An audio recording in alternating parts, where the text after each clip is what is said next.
Chapter 18. Winter Rescue. "Helena," said Franz one day, "I think that it's best that you and the children go home to Frankfurt, while I stay here for a while and help the farmers harvest the hay." "I'm not looking forward to the trip," she said, "but maybe that's best." For the last time, they packed their belongings and loaded up their bikes in the baby buggy. Again, they had to make the 40-mile journey on foot. There weren't many trains running yet, but finally they arrived at their apartment. Frankfurt was devastated, but things seemed far more hopeful than they ever had before. "Bring up our beds from the basement, boys," said Helena. "Phew! No more air raids, no more bombings," said Kurt. "No more air raid shelters," muttered Gert, shuddering as he thought of the dark, tightly packed nights he'd spent in them. Franz arrived 2 weeks later. He brought oil, butter, potatoes, and bread that the grateful farmers had given him. The next day, Franz went downtown to the conference office. There he learned that the German publishing house, the Advent Verlag in Hamburg, had been destroyed, and that all colporteur work had come to a standstill. The conference immediately hired Franz to be the pastor of several churches on the outskirts of Frankfurt, because at that point no one knew which conference workers had survived and which had perished. No Adventist pastors had returned yet from the army. Using the bike returned to Helena by the American soldier, Jim, in Eschenrod, Franz traveled distances up to 75 miles until he had visited all the church members in his district. Often he spent the night with them, and sometimes he was gone for several days or even a week. No family he had talked to had been unaffected by the war.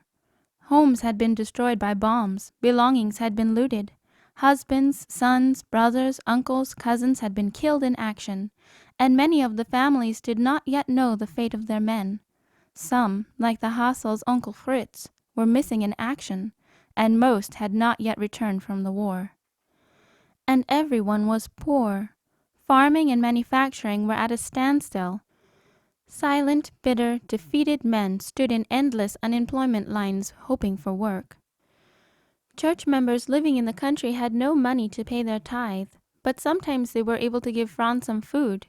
Since the conference could pay Franz only very small wages, they told him that he could use the food as a supplement to his salary. One time he came home with 100 pounds of chicken feed. Helena cooked a portion for breakfast each day, and the family ate the scratchy stuff like porridge. It left their voices hoarse most of the day. The first winter arrived. There was never enough of anything. Food, clothing, and coal were still rationed. The worsening weather meant that Franz no longer could take the bike, so he had to go by train, and because of poor connections and overcrowdedness, he was gone even more often than before. "Boys, boys!" One icy day in November, Franz rushed in the door with news. "Get the wooden handcart and the bicycles out of the basement, and find all the empty sacks you can." While he ate some hot soup, he told the family that the road in Oberursel, 10 miles away, was being torn up, and that people were allowed to cart away the broken pieces of blacktop and use them for heating. For the next 3 days, Franz, Kurt, and Gert traveled back and forth from Oberursel. Each night they returned, frozen and dirty, but with the cart and bikes loaded with asphalt. When Helena threw the first chunks of blacktop in the furnace, Lotta started crying. "It smells like a tar pit," she sobbed, "and it's giving me a headache." "As long as we stay warm this winter, we'll all get used to the smell," Helena comforted. No sooner was Lotta quieted down than Gert came running in. "The stove is leaking," he said. "Come and see." When Helena opened the door, she saw that the asphalt had melted and completely clogged the inside of the furnace. A trickle of liquid tar oozed out of its front door.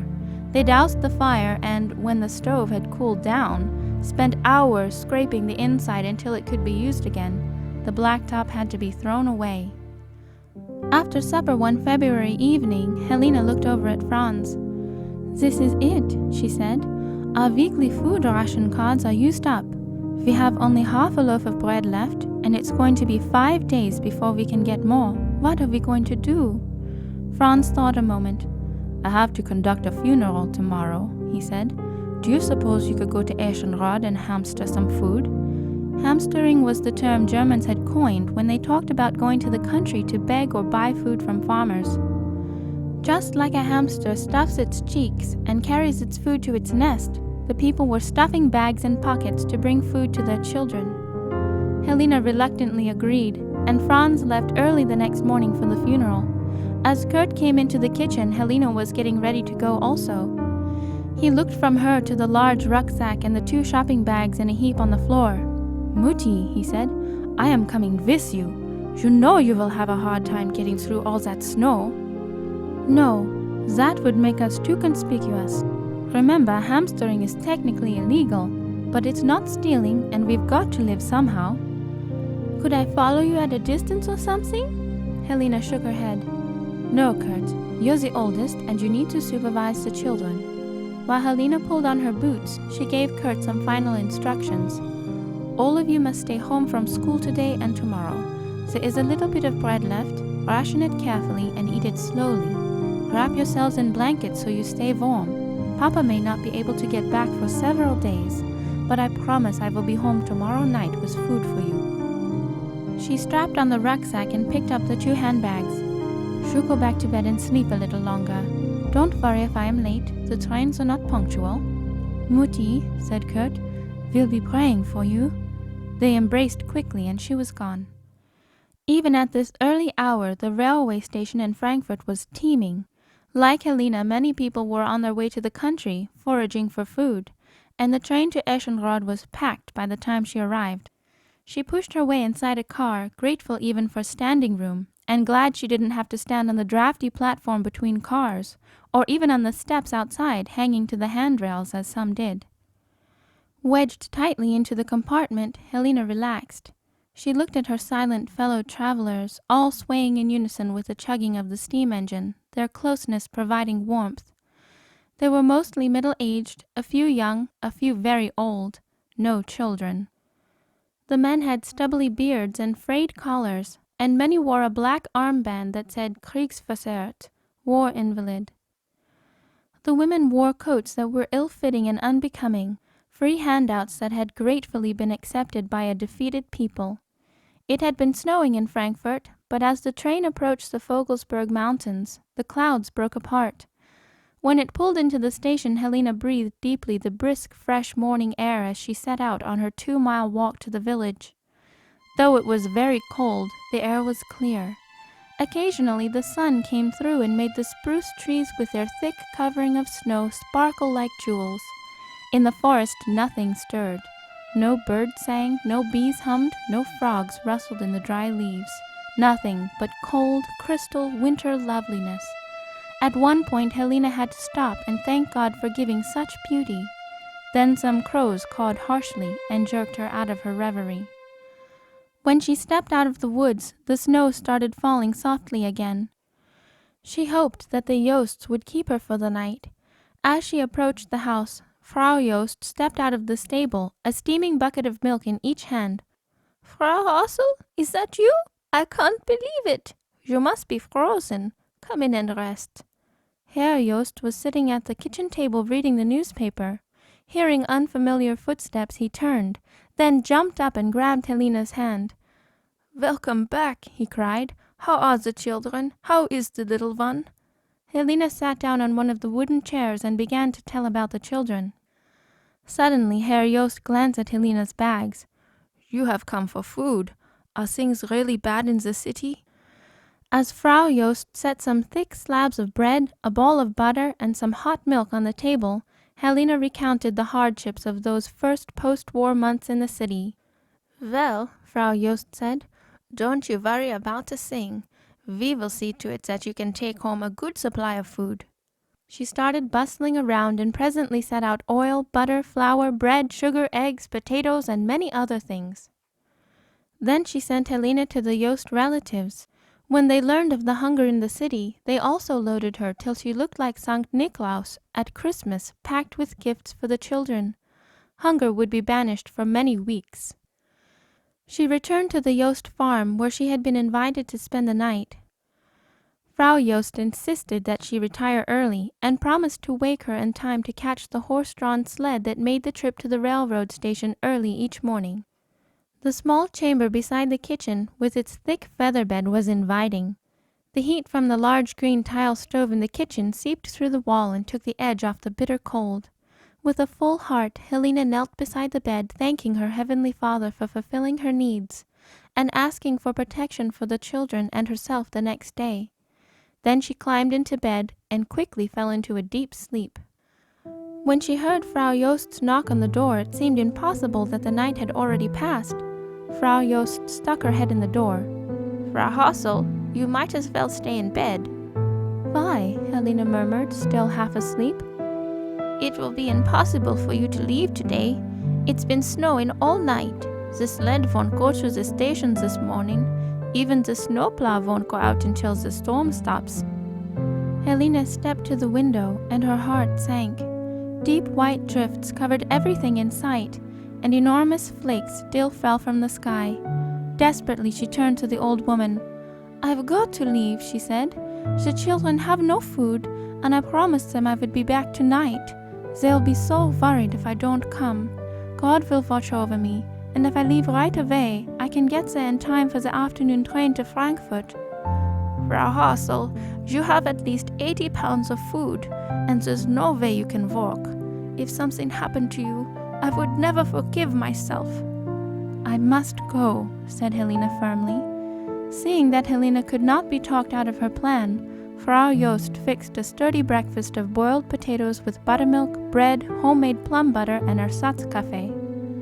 While the younger woman ate, Frau Jost went to her pantry and returned with dried apples, pears, prunes, nuts, and a whole poppy seed cake. "A little treat for the children," she said as she stuffed every nook in the bulging bags. Helena was unable to restrain her tears of gratitude. "How will I ever be able to thank you?" "No need to thank me," said Frau Jost, her own eyes wet with tears. "I am glad to help. Just pass the favor on to someone else when you are able to. May God protect you." Helena embraced the old couple and then set out. When she reached the bend in the road, she turned back one last time.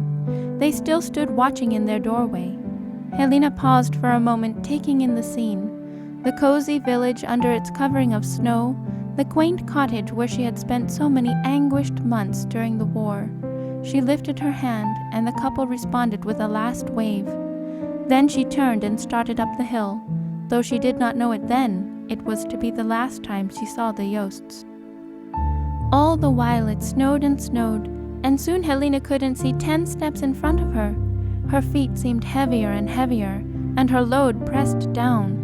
"Dear God," she prayed again, "help me, give me strength." Her limbs ached as she painfully pulled each foot out of the deep snow.